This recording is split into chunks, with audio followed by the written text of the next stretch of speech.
Aloha! I'm Eric Anderson, pastor of Church of the Holy Cross, United Church of Christ in Hilo, Hawaii. And here's what I'm thinking.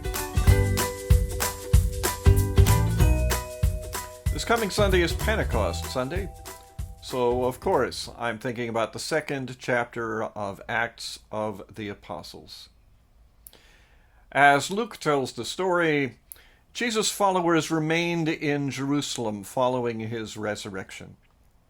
50 days after Passover, the Jewish calendar celebrated another holiday, known as Sukkot in Hebrew, but known by the name Pentecost, or 50 days, in Greek, to show its relationship to Passover 50 days before.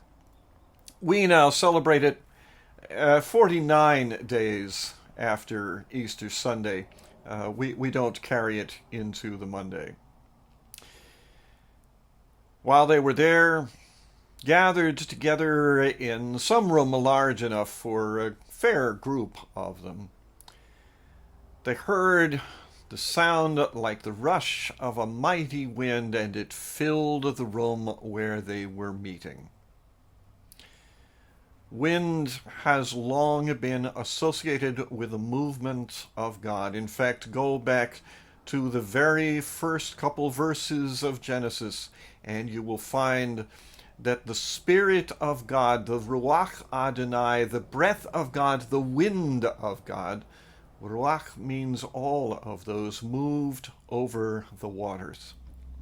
So this sound of a mighty wind, well, those gathered followers of Jesus would have associated that with the presence of God's Spirit. That sound and whatever was happening within them drove them out of the room, out of the building, out into the streets where lots of people had gathered in order to celebrate the Pentecost holiday. And there they began to speak, and now the Ruach Adonai, the Spirit of God, had a new effect.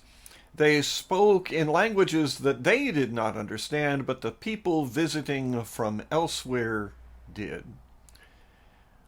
Are not these all Galileans? How is it that we hear them in our own languages speaking of God's deeds of power? In our day, we are sometimes reluctant to acknowledge the presence of the Holy Spirit. There are theologies that say that the Spirit no longer intervenes in human life. There are theologies that say that God, having given us instruction and given us guidance and given us Christ, has let us go on to follow the directions we've been given and to accept the forgiveness that we've been offered. I don't think those are right. I think that the Spirit of God, that mighty wind, continues to be with us today. Not everybody directly experiences it. Those first disciples heard it in the room in which they were meeting. They didn't bring the wind out into the streets with them. What they brought was the word about the wind. They brought the testimony about the Spirit.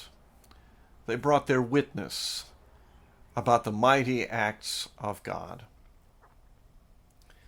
It is upon us to be attentive to the movement of the Spirit in our lives, because it may not always be as grand and unmistakable as the sound of a mighty wind.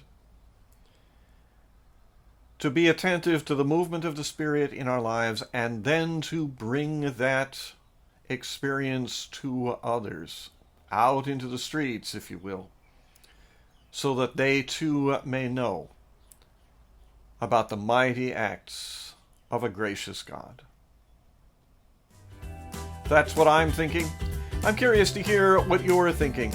Send me an email or leave me your thoughts in the comment section below. I'd love to hear from you.